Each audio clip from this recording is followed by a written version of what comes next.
You ready for the song? Yeah. Yes. What's your favorite? Oh, it's so hard.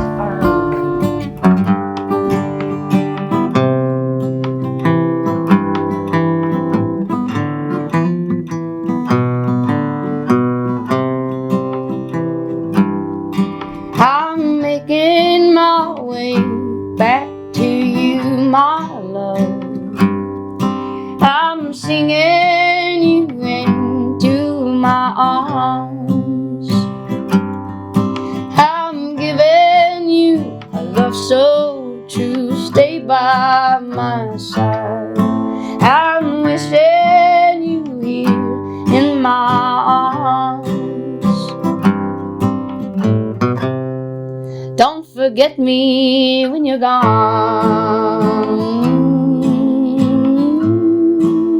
I wanna be your only one. Do you even think of me? And are you being true with me? Yes, I'm making my way back to you, my love. I'm singing you into my arms. I'm giving you a love so true. Stay by my side. I'm wishing you here in my arms. Yes, I am wishing you here in my arms, my love. I'm wishing you here in my arms.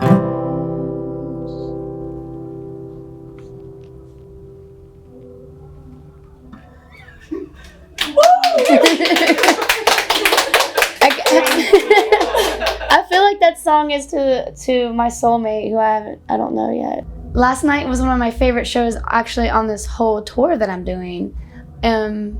I feel like on stage and the people here, I'm usually always am myself, but I felt even more comfortable on stage and that I could be even more myself. And that's just so comforting, you know? And that's really, honestly, I feel like a lot of our goals in life is just to be ourselves. What makes me want to be open about being myself is, I know it's probably worldwide, but especially in the United States, it's just, I feel like originality gets suppressed in people because, you know, image and magazines and shows, like people just think they need to be a way or look away. But I think that it's important for people to know that they should voice their selves and voice their authentic self. And also, I honestly genuinely think that there's a re-emerging of people being themselves. And I want to be a part of that movement because we are just people, you know, and we're just trying to live and be ourselves, and there's no shame in that. I'm going to tell you a little bit about where I grew up. In West Virginia, in the U.S. I was living there. You know, I feel like I had a pretty decent childhood, but talking about my childhood now as an adult can sometimes it can be a little heavier thinking about it because I think that it was okay and it made me who I am today. But, you know, sometimes when I'm talking about it, I'll be like, man, that's kind of messed up. You know? But it's okay, you know. I'm on my path of healing a lot. I think it's very important for people to have therapists, have many outlets to talk about things that's going on inside. We have, you know, I feel like trauma, it has a way of hiding, and we don't realize why we react away or act away in certain situations, and it's because we have suppressed feelings and and situations like inside of us, and it stores there and it stays there and it rewires ourselves in our brain, and it makes us maybe act in a way that's not necessarily the best, you know? I left West Virginia, and I was actually in a really dark place whenever I started to travel. I was addicted to opioids, and that's still an issue in West Virginia. But you know, in smaller towns, it's easier to not know about the world because you get stuck there and you don't realize that there's more. So some traveling kids came through town and they're like, "We're getting you out of here." I was like, "You got it." He's like, They're like, "No, this is not your life. We're getting you out of here." And then about a month later, my friend Emily came back through town. Well, she just passed away, but I love her. And she came through town and she's like, we're getting out of here. Let's go. When I started hitchhiking, and the very first ride that I got with my good friend Emily and her 2 dogs, I don't even think I had a guitar with me. I just had my backpack. And again, that came later, because when you're out there and you're exposing yourself and you're so vulnerable, all these things kind of just come to you. The things that you need, of course, not always the things that you want. That's just the way life is. The things that you need will come to you. And so the very first ride that I got hitchhiking, this gentleman gave me a knife, and he's like, "Wear this." And I did. I wore it until I don't know where it is to this day, but I have many knives now. But I just remember that, and it stands out to me. And you know, then I needed a guitar, and then a guitar came to me, and like, it's just like, and it's almost like sometimes if you just be like, you just ask people, and they're willing to give you what they have. And I also found that hitchhiking, it's like, I feel like some of the people who are the most poor or have like the most extreme lives want to help the most, because they have been through it too and they understand.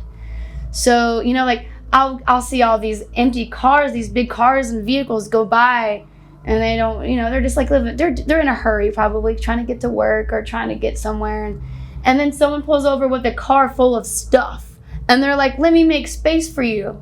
And they're just like pushing all this stuff out of the way for you to like get in there, and then you're like playing kind of, we call it hippie Tetris, because it's like, you're kind of just like, all right, I gotta put my bag here, gotta put my dog here. So it's like, it's funny in that sense. But yeah, that's something I noticed whenever I was traveling and living that way.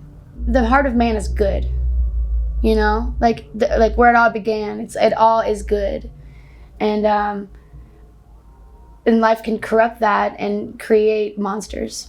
But I firmly believe that if you remain open and you expose yourself, of course it's can be scary, and it's very intimate in a way, but everything you need will come to you. Everything comes, it just like flows, and it's a beautiful thing. And it's something kind of lost in our society, from where in the world where we just wake up and go to work, and we just we look for a partner, then we settle down, and then we're just always trying to make ends meet, and just trying to put food on the table, make sure your family's taken care of.